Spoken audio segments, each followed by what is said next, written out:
Motorway police में आप किस तरह से भर्ती हो सकते हो। मोटरवे पुलिस की जॉब्स जो हैं वो उसके लिए कब से दोबारा टेस्ट शुरू होंगे, लेटर कब आएंगे, इसका क्राइटेरिया किस तरह से होगा। जो नए बच्चे हैं उनके लिए भी जरा गौर से सुन लीजिए। जनरली क्राइटेरिया बता देता हूं और आपके जो रैंक्स हैं वो तालीम के हिसाब से और उम्र के हिसाब से अलग अलग होते रहते हैं। जनरल आपको बता देता हूं।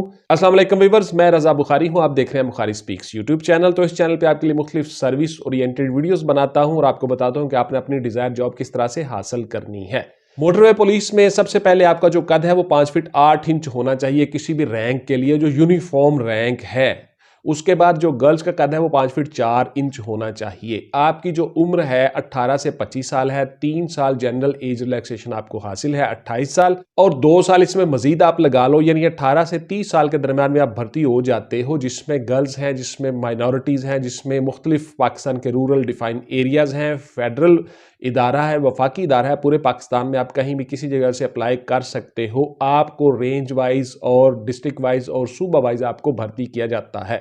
उसके बाद जो आपकी तालीम है वो आपका जो जेपीओ होते हैं, जूनियर पेट्रोलिंग ऑफिसर, उन सब के लिए मैट्रिक भी है और एफएफएससी भी है आपके पास। जो junior patrolling officer sub inspector के तौर पे आते हैं उनकी जो तालीम है वो ग्रेजुएशन है। उसके बाद जो सीनियर पेट्रोलिंग ऑफिसर आते हैं इंस्पेक्टर के तौर पे, उनकी भी ग्रेजुएशन है। उसके बाद जो आपके डीएसपी साहिबान आते हैं यानी सीनियर ऑफिसर्स, उनके लिए मास्टर डिग्री है। इसमें एसपी साहिबान भी डायरेक्ट भर्ती होते हैं मोटरवे में, उन सब के लिए भी मास्टर लेवल की डिग्री है। फेडरल पब्लिक सर्विस कमीशन इनका एग्जाम कंडक्ट करता है। छोटे रैंक्स का एग्जाम जो है वो मोटरवे पुलिस खुद कर सकती है या किसी और को दे सकती है, एनटीएस, ओटीएस, वटएवर। ये सारे का सारा आपका हो गया क्राइटेरिया। पाकिस्तानी शहरी होनी चाहिए, ड्यूल नेशनलिटी नहीं चलेगी। 6x6 आपकी नजर होगी, विद और विदाउट ग्लासेस। आप लोगों ने दौड़ लगानी होगी 8 मिनट में 1.6 किलोमीटर या 1 माइल। गर्ल्स यही दौड़ 10 मिनट में लगाती हैं। आप लोगों की जो चेस्ट है वो 33 साढ़े 34 इंच होनी चाहिए, गर्ल्स इससे मुस्तस्ना है। उसके बाद फिर आप लोग पूरे पाकिस्तान से अप्लाई कर सकते हो। आपकी जो तनख्वाह है आपके रैंक के हिसाब से होती है। सबसे छोटे रैंक की जो तनख्वाह है कम अज कम 40 के 40,000 से शुरू होती है। मोटरवे में कुछ अलाउंसेस ज्यादा है, तनख्वाह ज्यादा है। 8 घंटे आपकी ड्यूटी होती है, महीने में 4 छुट्टियां आपको मिलती हैं, यानी वीकली रेस्ट होती है आपकी। आपको पूरे पाकिस्तान में कहीं भी ड्यूटी ली जा सकती है, लेकिन अमूमन आपको अपने घर के नज़दीक जो बीट होती है उसी में आपको ड्यूटी करवाई जाती है। बिकॉज आप घर भी देख लो, फैमिली का लूट का फट भी कर लो और अपनी जॉब भी कर लो। तालीमी असनाद, डोमिसाइल, CNIC, आपकी तमाम जितनी टेस्टिमोनियल्स हैं, आपकी एक्स्ट्रा करिकुलर एक्टिविटीज़ हैं, स्पोर्ट्स वटएवर, जो भी, आप तमाम चीज़ों के 3 सेट बनवा के रख लो। जो नए बच्चे हैं उनके लिए बता रहा हूँ, जो अप्लाई कर चुके हैं वो भी। आइंदा आने वाली जो जॉब्स होती हैं उसके लिए आपको आसानी होती है। जब भी टाइम मिले अपने डॉक्यूमेंट्स के 3 सेट बनवाएं, किसी गजटेड ऑफिसर से अटेस्ट करवा लें। इसी तरह से 16 अदद पासपोर्ट साइज तस्वीर वो भी आप अटेस्ट करवा के रख लें। ब्लू आपका जो बैकग्राउंड होता है उसकी जो फोटो होती है वो सारी की सारी। इस तरह से जो भी जॉब आती जाएगी आप उसमें अप्लाई करते जाओगे आसानी के साथ। अगर आप भर्ती भी हो जाते हो देन भी आपको इन डॉक्यूमेंट्स की जरूरत पड़ती है तो आप वो वहां पे दे सकते हो। ये हो गया जी मोटरवे में क्राइटेरिया। उसके बाद आपके जो लेटर्स हैं, आपकी जो रिक्वायरमेंट्स हैं, आपके जो आने वाले चीज़ें हैं सिलेक्शन के तौर पे, आपकी रिक्रूटमेंट है, आपकी मेजरमेंट है, आपकी दौड़ है, आपके रिटर्न एग्जाम है या इंटरव्यू है, वो सारे के सारे जरा गौर से सुन लें। इस पे काम शुरू हो चुका है। आप लोगों के दोबारा से लेटर आने शुरू हो जाएंगे और आपको अल्फाबेटिकली लेटर आएंगे। मिसाल के तौर पर जो ए से नाम शुरू होते हैं, जैसे अली है, जैसे अकरम है, इन सबको पहले मिलेंगे। उसके बाद जिनके जी से नाम शुरू होते हैं वो एंड पे जाके आएंगे, यानी स्टेप बाय स्टेप। जिस जिस अल्फ़ाबेट के हिसाब से आपके नाम है उसी हिसाब से आपको लेटर्स आएंगे। इसलिए परेशान नहीं होना, कुछ बच्चों को लेटर आ गए, कुछ के नहीं आए जी, कुछ के आ रहे हैं जी, मेरा क्यों नहीं आ रहा जी, आपके बहुत से सवाल होते हैं। तो ये इसलिए मैंने आपको बता दिया डिटेल के साथ। अब सुन लीजिए जी, आपके मराहल क्या होंगे। फिजिकल मेजरमेंट होगी, सबसे पहले कद और चेस्ट आपकी मेजर होगी। उसके बाद फिर अगला स्टेप आपका आ जाएगा दौड़ का। दौड़ने के बाद तीसरा स्टेप आपका आ जाएगा रिटन टेस्ट का। रिटन टेस्ट के बाद चौथा स्टेप आपका आ जाएगा साइकोलॉजिकल असेसमेंट टेस्ट या पर्सनैलिटी टेस्ट का। ये इंटरलिंक होता है इंटरव्यू के साथ। उसके बाद आपके इंटरव्यू हो जाएंगे, आप सिलेक्शन हो गई और उसके बाद फिर ड्राइविंग का टेस्ट होगा। मोटरवे में ड्राइविंग का टेस्ट भी आपका होगा। आपने गाड़ी चलानी होती है, ऑलमोस्ट तमाम ड्राइवर होते हैं। उसके बाद आपकी सिलेक्शन हो जाती है जी, आपको ऑफर लेटर मिल जाते हैं। उसके बाद फिर आप डिपार्टमेंट में आ जाते हो, डिपार्टमेंट आपका खुद से मेडिकल करवा के उस मेडिकल से आपकी तनख्वाह पे शुरू हो जाती है। ये सारे के सारे आपके मराहिल हैं। अब जरा गौर से सुन लीजिए कि आप लोगों के सवाल जो आप बार बार करते हो, यूट्यूब कमेंट्स में भी करते हो, व्हाट्सएप पे भी आके करते हो, वो सवाल जरा गौर से सुन लीजिए। ये सारे एग्जाम्स कब शुरू होंगे? बहुत जल्द शुरू हो जाएंगे बेटा, नेक्स्ट मंथ हो सकता है आपको आने शुरू हो जाए और आपके प्रोसेस शुरू हो जाए, लेटर आने शुरू हो चुके हैं। और ये सारी की सारी चीजें आप करोगे। इन चीजों को गौर से देखो, आपने इन चीजों से गुजरना है, डेली मशक करनी है, प्रैक्टिस करनी है, रोजाना पढ़ना है, नोट्स लो, उन नोट्स से फायदा उठाओ।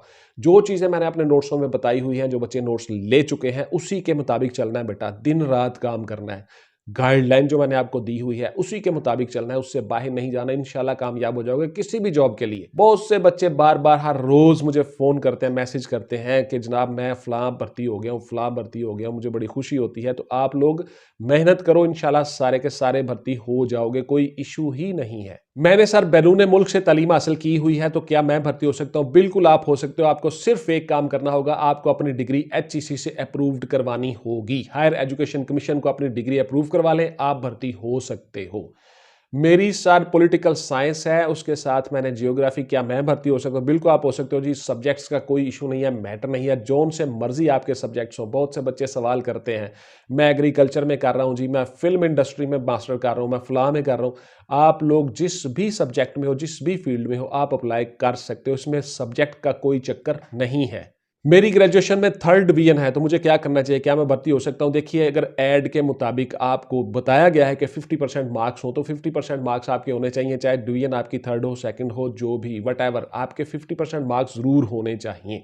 अगर C ग्रेड बताया गया तो C ग्रेड आपका होना चाहिए। एड के मुताबिक आपने एक्ट करना है। मोटरवे में जो इंस्पेक्टर भर्ती होता है, सीनियर पेट्रोलिंग ऑफिसर, क्या वो वापस आके डिस्ट्रिक्ट पुलिस में SHO लग सकता है? ये बहुत से बच्चों का सवाल है जी।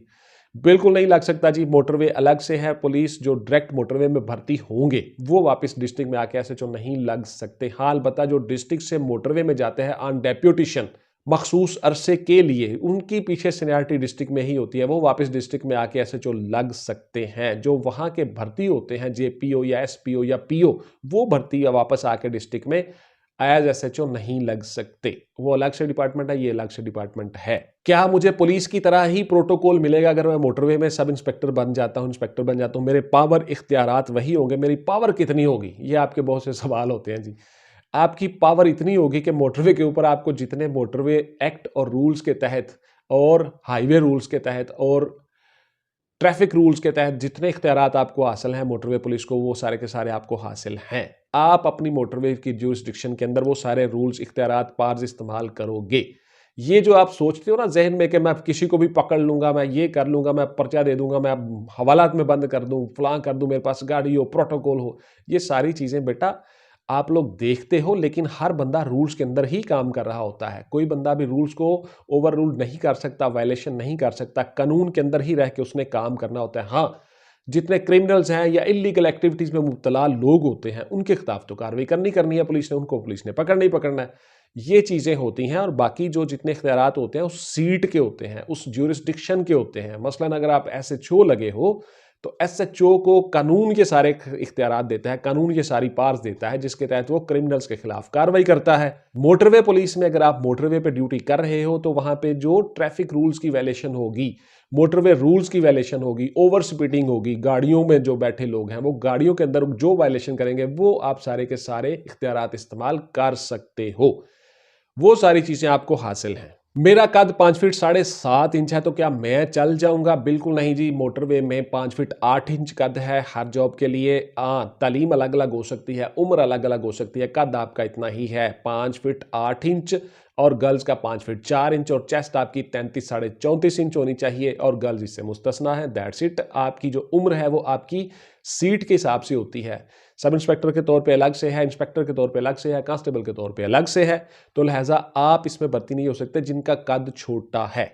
हाँ अलबत्ता मोटरवे में जो दीगर जॉब्स होती हैं जैसे ऑफिस वर्क है, जैसे कि क्लैरिकल जॉब है, UDC है, LDC है, असिस्टेंट है, सुबडेंट है, AD मोटरवे है, जो ऑफिस में काम करते हैं उनके लिए ये कद की शर्त या क्राइटेरिया नहीं है। वो यूनिफॉर्म जॉब नहीं है, उन्हें ऑफिस में काम करना होता है, इसलिए वहां पे आप भर्ती हो सकते हो और मोटरवे में अपनी जॉब सर्विस का आगाज कर सकते हो। तो ये थी जी मेरी आज की वीडियो के मोटरवे में जितने लोगों ने अप्लाई किया हुआ है उन सबको मैंने बताना था क्राइटेरिया, नए लोगों को भी बता दिया। जो बच्चे चैनल पे आते हैं वो सारे के सारे इन मालूमात से फ़ायदा उठा सकते हैं।